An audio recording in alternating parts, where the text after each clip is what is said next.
Keeping the animal's interests at heart, looking out for its well-being, protecting it even, yet wanting to get it into a home. I think we must be very careful about where we go digging to try to find a reason not to adopt. And that's the key. Are we looking for reasons to adopt versus reasons to not adopt? And I think that philosophy is important. The spirit of that is important. If a person is motivated to go to the shelter to find a pet to bring into their family,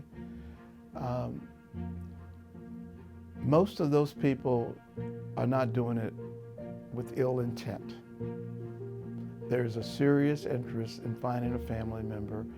And I believe the sheltering industry should be about facilitating those new relationships, facilitating the relationship, not figuring out a way to ensure that it will be perfect and perfect forever and ever and ever, because nothing operates that way.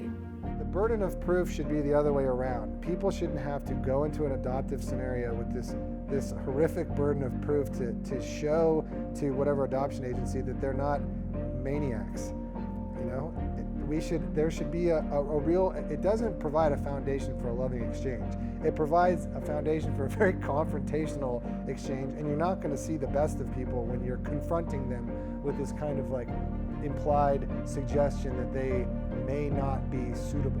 We need to trust in the goodness of people. We need to have it in our minds when they come in the door that just like us, they're a good person trying to do the right thing and give an animal, you know, the best home that they possibly can.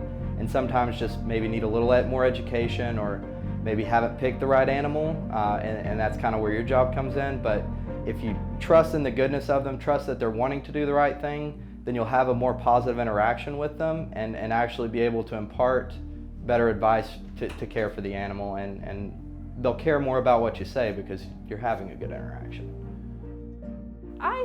I really believe the vast majority of people who want a pet and have a pet actually care and want to do the right thing. I think there's always the exception, and there's going to be jerks, just like in every walks of life. There are people who aren't nice to other people. There are people who aren't nice to children, right? I mean, there are just some not so great people. But the vast majority of people are really trying and really care. So sometimes, even if it may not look like the best situation, it doesn't mean that it's wrong, and it doesn't mean that someone doesn't care.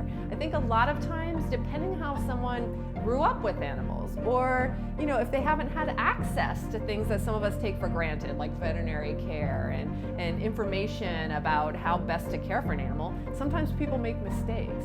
And it doesn't mean that they don't care. I think it's up to us as folks in the field and shelters and rescues and spay-neuter clinics to empower people and provide what they need to try and help them do the best that they can for the animals that they care for. So, again, I think it comes back to, what makes a good pet owner is also what support are we providing to pet owners to help them be good pet owners. All they have to have is the desire to care for an animal. The rest we can teach them.